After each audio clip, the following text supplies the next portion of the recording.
t'es grand, tu...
Madame la Présidente de l'Assemblée nationale,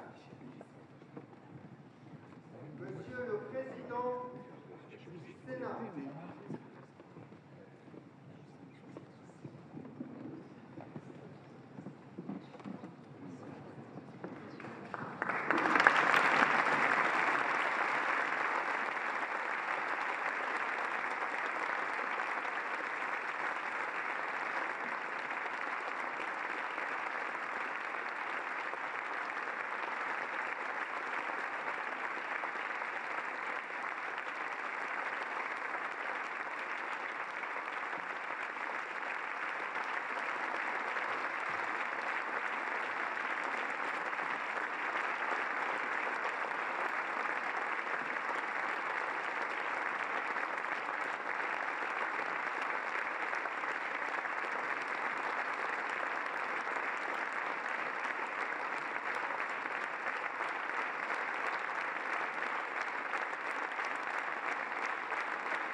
Sire, Monsieur le Président du Sénat, Mesdames et Messieurs les ministres, Mesdames et Messieurs les sénateurs, Mesdames et Messieurs les députés, Mesdames et Messieurs, pour que la présidente de l'Assemblée nationale prenne la parole dans l'hémicycle du Sénat, il faut un grand événement. Et c'est en effet un moment historique que nous vivons et un grand honneur que vous nous faites, Votre Majesté, qui connaît bien la France, mais qui y vient pour la première fois en tant que souverain du Royaume-Uni de Grande-Bretagne et d'Irlande du Nord. Cette visite se devait de comporter une dimension parlementaire, car il faut le reconnaître, si le Royaume-Uni réclamait des royalties sur l'idée du Parlement, toutes les démocraties du monde lui seraient redevables. En France, dès le siècle des Lumières, le partage du pouvoir entre exécutif et législatif fait l'admiration des esprits éclairés. Si Montesquieu théorise la séparation des pouvoirs, il en observe la pratique de l'autre côté de la Manche. Et c'est aussi à Londres que Voltaire puise l'inspiration de ses lettres anglaises. Mirabeau, quant à lui, plusieurs fois victime de l'arbitraire royal, vénère tout particulièrement l'habeas corpus britannique. Et c'est donc sous le titre d'Observation d'un voyageur anglais qu'il publie sa critique des prisons d'État françaises. Dans ce livre, il crédite nos voisins, vos sujets, d'un plus grand respect des droits de l'homme que cette nation a si glorieusement appris. Allusion évidente à la Glorious Revolution de 1688. Lui-même publie son pamphlet un siècle plus tard, en 1788. Et si l'année suivante, le même Mirabeau défie le roi de France en lui opposant la volonté du peuple incarnée par la première Assemblée nationale, c'est tout simplement qu'il veut acclimater en France le modèle britannique de monarchie constitutionnelle. Finalement, ce sont presque les Anglais qui firent la Révolution française. La famille régnante n'était pas d'accord et la France évolua vers un autre système, la République, née le 21 septembre, il y a 231 ans, jour pour jour. Ainsi ont toujours vécu nos deux peuples, s'observant, s'influençant, longtemps rivaux, mais depuis plus d'un siècle, toujours alliés pour défendre la démocratie et les droits de l'homme. Le calendrier mémoriel est là pour nous le rappeler. L'année prochaine, en 2024, nous célébrerons tout à la fois les 120 ans de l'entente cordiale et le 80e anniversaire du débarquement. Nous nous reverrons donc, comme le chantait Véraline, pour continuer de sceller ce pacte d'amitié et ce long partenariat qui nous unit sur ce qui est essentiel. Aujourd'hui, la guerre est revenue sur le sol européen. Et dès lors que les valeurs les plus fondamentales se trouvent menacées par un usage illégal et illégitime de la force, nos deux pays se retrouvent une fois de plus du même côté, celui du droit international et du respect des droits de l'homme. Deux membres permanents du Conseil de sécurité des Nations Unies, deux membres de l'OTAN, deux démocraties d'influence capables de s'entendre. Cela compte dans un monde en proie aux tentatives de déstabilisation et de désinformation. Enfin, en tant que femme, première présidente d'une assemblée parlementaire française, je voudrais saluer la mémoire de ces femmes qui, plutôt qu'en France, ont su faire évoluer les mentalités pour que soient reconnus les mêmes droits aux deux moitiés du genre humain. J'aurais donc une pensée pour ces suffragettes anglaises qui obtinrent gain de cause dès 1918. Et je veux croire que c'est en observant les femmes britanniques, leur engagement, leur civisme dans les épreuves de la guerre et du Blitz, que le général de Gaulle signa l'ordonnance du 21 avril 1944, qui rendit enfin les Françaises électrices et éligibles. À Londres aussi, pendant la guerre, un jeune Français qui avait rejoint la France libre découvrit qu'on pouvait acheter en pharmacie des produits anticonceptionnels permettant aux femmes de contrôler leur natalité. Il s'appelait Lucien Neuwirth, futur député et futur sénateur, qui obtiendra en 1967 la légalisation de la pilule en France. Au moment où, dans le monde, et jusque dans de grandes démocraties, les droits des femmes sont remis en question sur la base d'un discours nataliste agressif, il est bon de rappeler cet épisode qui est beaucoup plus qu'une anecdote.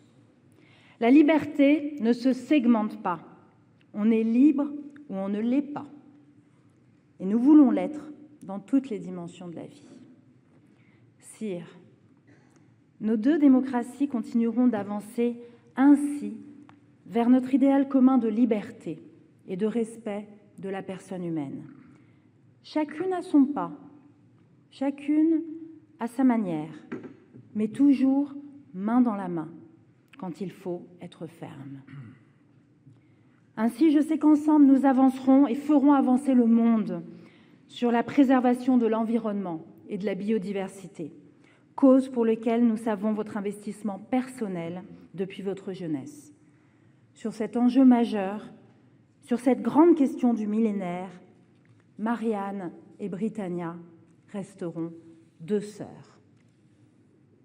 Comme le déclara Winston Churchill à la Chambre des communes, le Tout-Puissant, dans son infinie sagesse, n'a pas jugé bon de créer les Français à l'image des Anglais.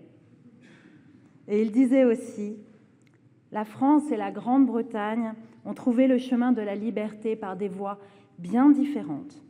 Mais tant qu'elles feront cause commune, il sera bien dangereux de les provoquer et bien difficile de les abattre. Sire, il est impossible en quelques minutes de résumer des siècles de voisinage et de partenariats multiples. Mais je sais que nous nous comprenons pour continuer à faire ainsi cause commune. Nos deux pays, qui se sont mis d'accord pour restaurer et entretenir la tapisserie de Bayeux, sauront donner une suite enthousiasmante à cette première bande dessinée de l'histoire. C'est tout le sens de votre visite. Et c'est pourquoi je suis fière et heureuse de vous dire, au nom de la représentation nationale, bienvenue en France.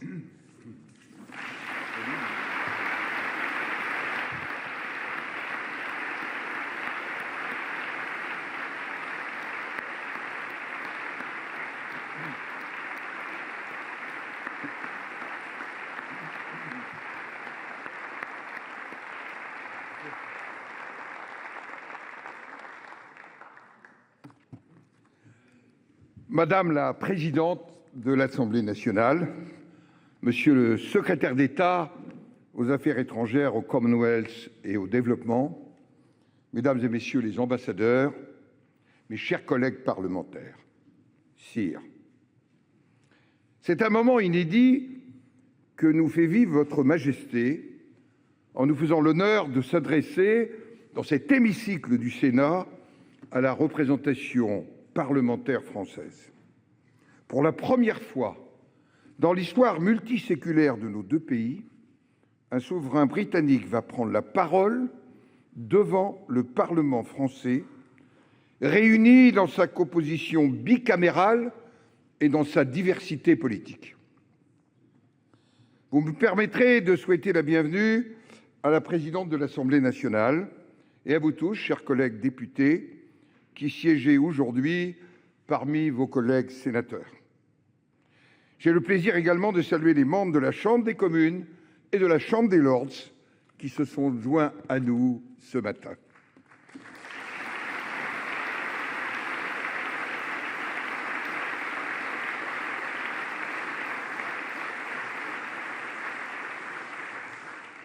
Vous avez tenu, sire, à réserver au Parlement français le discours public que vous prononcerez dans votre visite d'État.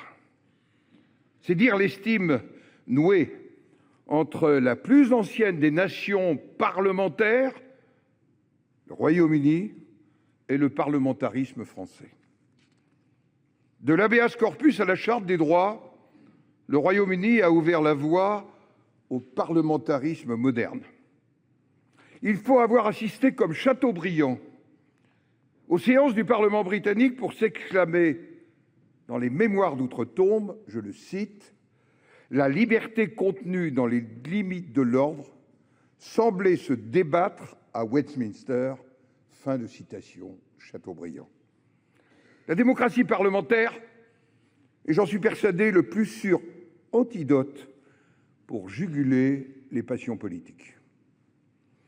Et entre nos deux pays, c'est bien de passion dont il s'agit. Parfois ennemis, souvent alliés, longtemps concurrents, le Royaume-Uni et la France ont destin liés. Dans les heures sombres, le Royaume-Uni fut un refuge pour tous les Français contraints à l'exil.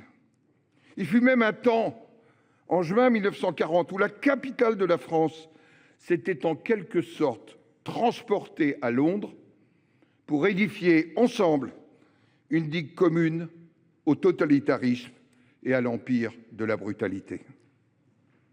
Dans l'adversité se réalisait, après bien des tumultes, la vision prophétique de Victor Hugo, qui a siégé ici, sur ces bancs.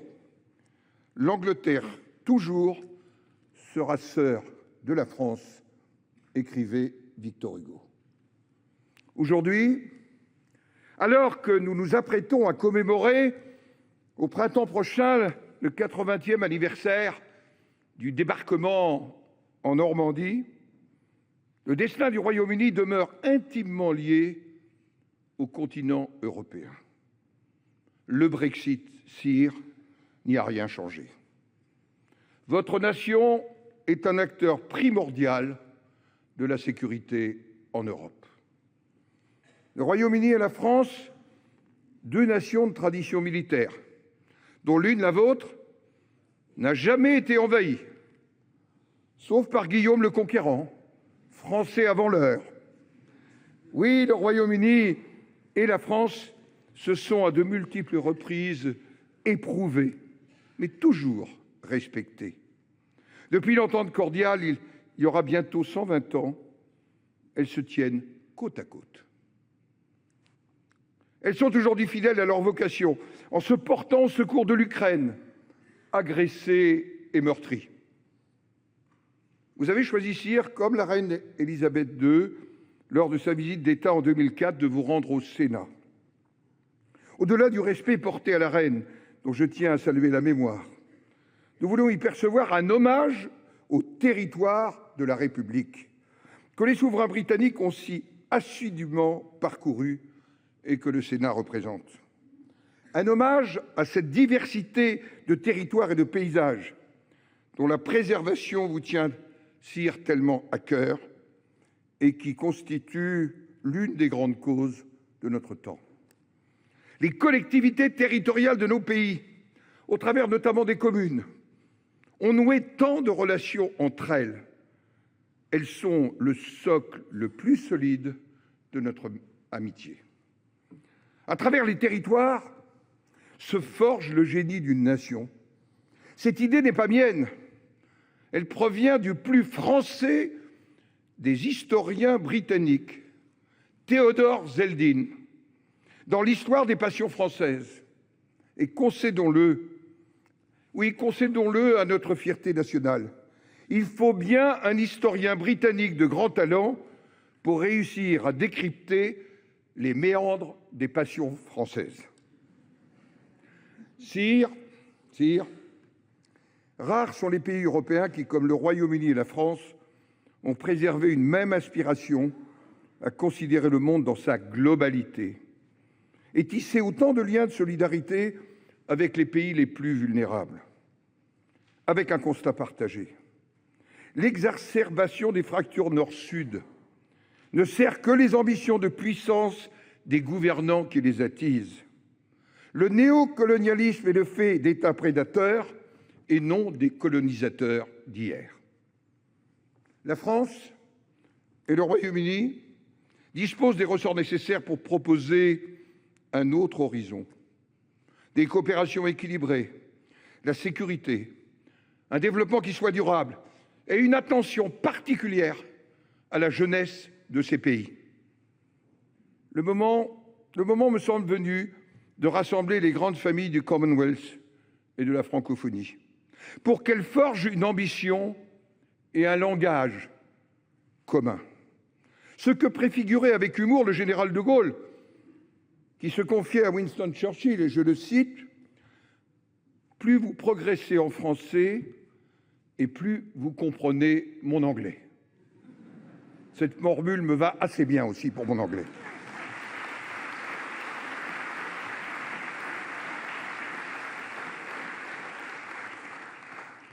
Sire, Sa Majesté la Reine Élisabeth avait déclaré en 1996, lors d'une autre visite d'État, celle du président Jacques Chirac à Londres, et je la cite, « S'il est vrai que nous ne conduisons pas du même côté de la route, il est tout aussi vrai que nous avançons dans la même direction. »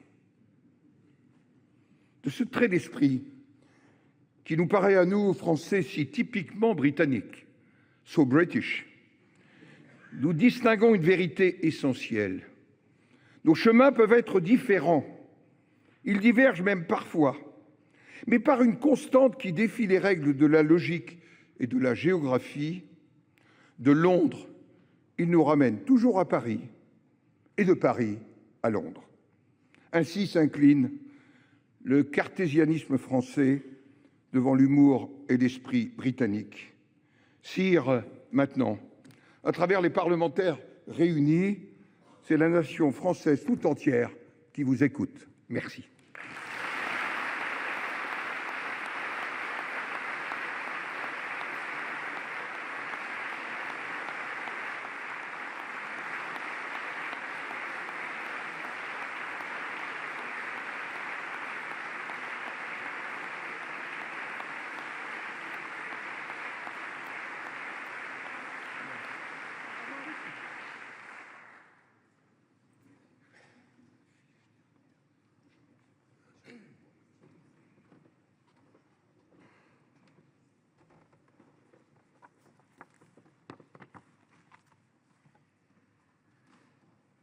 Monsieur le Président, Madame la Présidente, Mesdames les sénatrices et Messieurs les sénateurs, Mesdames et Messieurs les députés, merci mille fois pour votre mot très émouvant. Je suis flatté d'avoir été invité par les présidents de vos deux chambres à parler ici, dans cette illustre enceinte qui a été, d'une manière ou d'une autre, la chambre haute du Parlement français depuis 1799. Je suis bien conscient que ma visite précède la rentrée officielle des deux chambres de votre Parlement et je ne peux que vous présenter mes excuses d'avoir interrompu votre pause. C'est la raison pour laquelle je suis très touché par votre présence à tous aujourd'hui. La longévité de votre démocratie est reflétée aussi dans la longue amitié qui lie nos nations et nos peuples. Notre partenariat construit sur une expérience partagée demeure absolument vitale alors qu'ensemble nous confrontons les défis de ce monde. Tout simplement, le Royaume-Uni sera toujours un des alliés les plus proches et un des meilleurs amis de la France. Hier, mon épouse et moi-même avons commencé cette visite à la tombe du soldat inconnu. Là, nous avons commémoré tous ceux qui sont tombés pour défendre les libertés si chères à nos deux pays. Au cœur de cette grande nation, nous avons rendu un hommage silencieux et solidaire debout, côte à côte avec vous, comme nos pays se sont tenus côte à côte si souvent dans l'histoire. Je me suis rappelé que c'était en ce même lieu, à l'Arc de Triomphe, il y a 16 mois, qu'avec cette générosité qui vous caractérise, vous aviez célébré le jubilé de platine de ma très chère mère, feu la reine Élisabeth II. À cette occasion, le président Emmanuel Macron avait décrit feu Sa Majesté comme étant le fil d'or qui liait nos nations. Quand ma mère est décédée l'année dernière, ma famille et moi avons été émus sans commune mesure par les hommages qui lui ont été rendus dans toute la France. Ce matin, j'ai relu les très touchants mots de condoléances que vos excellences, présidents de l'Assemblée nationale et du Sénat, ont écrits à cette occasion. Vous avez décrit feu Sa Majesté la Reine comme ayant incarné avec dignité la permanence de la démocratie britannique et qu'elle aimait la France l'aimait. Je ne peux vous décrire ce que ces mots ont signifié pour moi et pour ma famille. Je peux seulement vous remercier et remercier le peuple de France pour la grande bonté que vous avez exprimée à notre égard et à celui de notre peuple à un moment de telle tristesse. Dans la riche et complexe tapisserie de la relation entre la France et le Royaume-Uni, le fil d'or que représentait ma mère brillera pour toujours. Je souhaite qu'elle nous inspire à continuer de tisser des liens entre nos deux pays avec détermination, avec espoir et avec amour. Ladies and gentlemen, Mesdames et messieurs, à la fois inspiré et encouragé par les exemples de ma grand-mère et de ma défunte mère, La France a fait une partie intégrante du tissu de ma propre vie, pour autant que je m'en souvienne, d'aussi loin que je m'en souvienne. D'ailleurs, j'ai été frappé lorsque je me suis rendu compte que c'était ma 35e visite officielle ici en France. Et à chaque fois que je viens, je suis vraiment marqué, frappé par la chaleur de l'accueil dont je bénéficie à chaque fois et par toutes les bonnes choses que nous pouvons faire ensemble lorsque la France et le Royaume-Uni travaillent ensemble. Là, à l'occasion de ma première visite d'État en France, je reste plus que jamais convaincu du caractère indispensable de la relation entre nos deux pays. Aujourd'hui, nous sommes confrontés aux plus grands défis de notre époque et nous continuons à travailler pour poursuivre les travaux de ceux qui nous ont précédés. Lorsque le général de Gaulle s'est adressé au peuple français depuis Londres en juin 1940, il a dit la chose suivante. Rappelez-vous la chose suivante. La France n'est pas seule, elle n'est pas isolée. Elle peut faire bloc avec les Britanniques.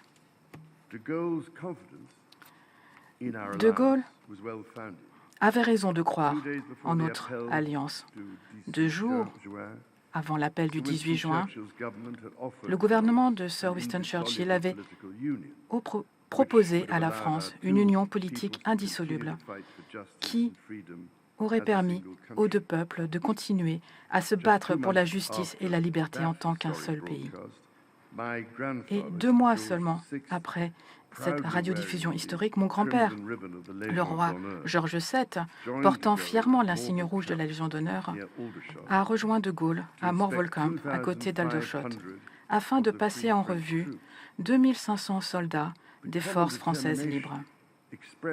La détermination commune qui a été exprimée ce jour-là nous a permis de traverser ces années difficiles, douloureuses de la guerre et nous ont menés ensemble vers la victoire. L'illustration de notre engagement envers la liberté et la démocratie reste d'actualité. Aujourd'hui, nos forces armées s'entraînent ensemble au sein de la force expéditionnaire conjointe franco-britannique, se déploient ensemble avec les troupes de maintien de la paix de l'ONU et par le Conseil de sécurité de l'ONU, le G7 et l'OTAN, assument ensemble une responsabilité jointe pour la sécurité européenne et mondiale.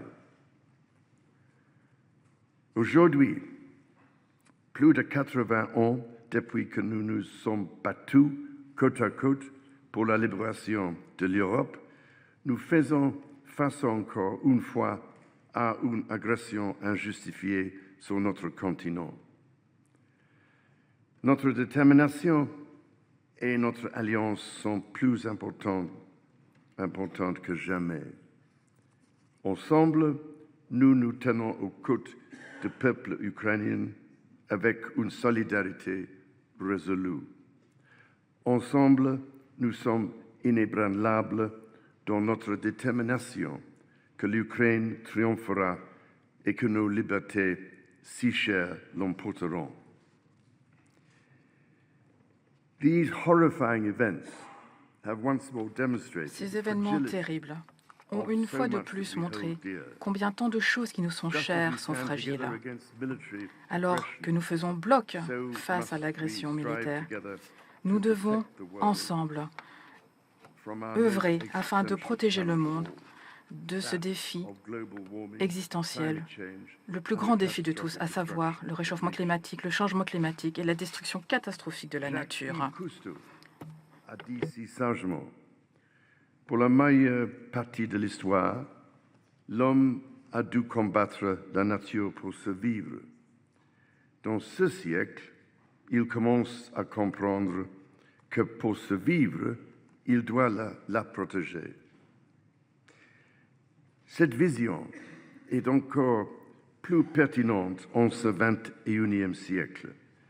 Malgré l'ampleur et la sévérité du défi auquel notre planète est confrontée, il est encourageant de voir les mesures prises par nos gouvernements, nos citoyens et de plus en plus par le secteur privé. Je pense depuis longtemps que nos entreprises peuvent jouer un rôle essentiel en travaillant en partenariat et en harmonie avec nos gouvernements et nos populations, et investir des milliards pour développer les solutions qui permettront une transition réussie vers un monde durable. Avec le président Macron, je rencontrerai cet après-midi des chefs d'entreprise français et britanniques dans la collaboration, l'innovation et les investissements dans une croissance propre et la préservation de notre précieuse biodiversité font partie d'un leadership mondial essentiel. J'ai réfléchi aux opportunités que partagent les membres du Commonwealth et de l'Organisation internationale de la francophonie. J'espère vivement qu'il y aura des possibilités de collaboration future, par exemple pour trouver une façon de renforcer la coopération en matière de développement durable. Ladies and gentlemen, Mesdames et messieurs, nos deux gouvernements travaillent en partenariat afin de relever tant de défis à l'échelle mondiale. Et néanmoins, comme toujours, ce sont nos peuples qui sont le véritable moteur de notre relation. Notre amitié et nos liens chaleureux se renforcent à chaque nouveau contact entre nous. On le retrouve également dans cette joie que l'on retrouve à chaque fois dans la culture de l'autre. Et cela nous rappelle à chaque fois combien nous partageons de choses. Des millions d'entre nous se rendent dans nos pays respectifs chaque année. Et c'est une joie que nous redécouvrons aujourd'hui, après la pandémie. Des dizaines de milliers de fans de rugby britanniques suivent actuellement leur équipe nationale partout en France. Et ils peuvent ainsi jouir du spectacle fantastique qu'est la Coupe du monde de rugby. D'ailleurs, mon fils et ma belle-fille en font partie. Et même lorsque nos équipes nationales se font face sur le terrain, elles le font en faisant preuve d'admiration mutuelle et en portant le même respect aux règles du jeu. Et d'ailleurs, je dirais simplement, pas de coup bas et que le meilleur gagne.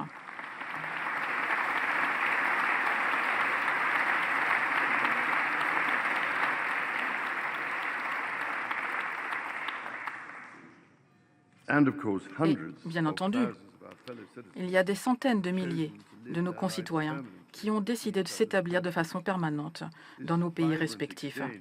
Cet échange tout à fait vivant entre nos peuples nous rend à la fois plus forts, plus heureux et plus prospères. Nos artistes continuent de s'inspirer les uns des autres comme ils l'ont toujours fait, mêlant l'ancien et le nouveau et créant des œuvres complexes et enrichissantes. Des inoubliables images de Londres de Claude Monet et de bruyères londoniennes qui fascinaient tant les visiteurs français, aux plus récentes représentations sur iPad de David Hockney, des paysages changeants de Normandie, en passant par la collaboration novatrice entre le designer britannique Paul Smith et le musée Picasso à Paris, il existe une universalité dans nos traditions artistiques partagées. En effet, en ce moment même, ma chère épouse célèbre cette collaboration artistique en lançant le premier prix littéraire franco-britannique qui récompense des œuvres de fiction contemporaine exceptionnelles publiées en français et en anglais à l'extraordinaire Bibliothèque nationale de France.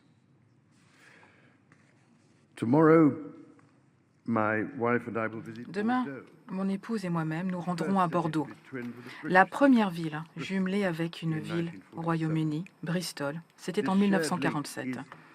Ce lien commun n'est qu'un lien parmi la grande quantité de connexions qui existent entre nos villes, nos villages, nos communautés, nos entreprises et nos établissements d'enseignement.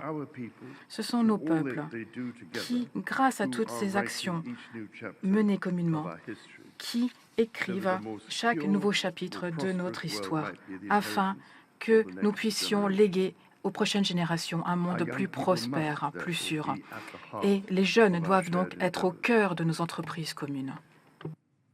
Ce matin, je me réjouis donc de rejoindre des jeunes du 19e arrondissement de Paris et de Saint-Denis qui sont aidés dans leur insertion professionnelle par le biais d'initiatives associatives. En soutenant des jeunes, nous investissons dans notre avenir. Un investissement qui sera remboursé d'innombrables fois. Monsieur le Président, Madame la Présidente, Mesdames les sénatrices et Messieurs les sénateurs, Mesdames et Messieurs les députés, il y a près de 120 ans, mon arrière-grand-père, le roi Édouard VII, s'est engagé au nom du Royaume-Uni pour l'entente cordiale et le lien entre nos deux pays. Ce lien fut sanctifié par les sacrifices incommensurables du siècle dernier et poli par chaque exemple de notre projet commun. Aujourd'hui, il est entre nos mains, après avoir été transmis avec fierté de père en fille, de mère en fils, tout comme il l'a été à travers les générations de ma propre famille. Pendant le temps qui m'est accordé en tant que roi, je m'engage à faire tout ce qui est en mon pouvoir pour renforcer la relation indispensable entre le Royaume-Uni et la France. Et aujourd'hui, je vous invite à vous joindre à moi dans cet effort. Ensemble, notre potentiel est illimité. C'est pourquoi nous devons chérir et entretenir notre entente cordiale.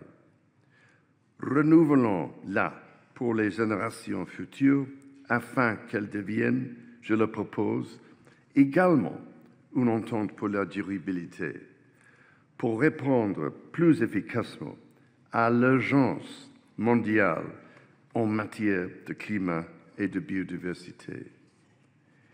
Un engagement les uns envers les autres et envers les valeurs que nous partageons si fièrement, un engagement inspiré par l'exemple du passé et encouragé à relever les immenses défis du monde qui nous entoure. En tant que voisins, amis, partenaires et alliés, il n'y a pas de défi que nous ne puissions relever, comme nous l'avons fait si souvent par le passé. Allons de l'avant avec espoir et courage et faisons-le ensemble. Merci.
Ici, des applaudissements qui nous feraient rêver, Madame la Présidente et moi-même, dans nos hémicycles respectifs. Et nous ne désespérons pas, Monsieur le Président. Mesdames et Messieurs les parlementaires, Mesdames et Messieurs, merci de rester un instant à votre place pendant que la présidente de l'Assemblée nationale et moi-même allons reconduire Sa Majesté en le remerciant de sa présence ce matin devant députés et sénateurs dans cet hémicycle. Merci, Sire.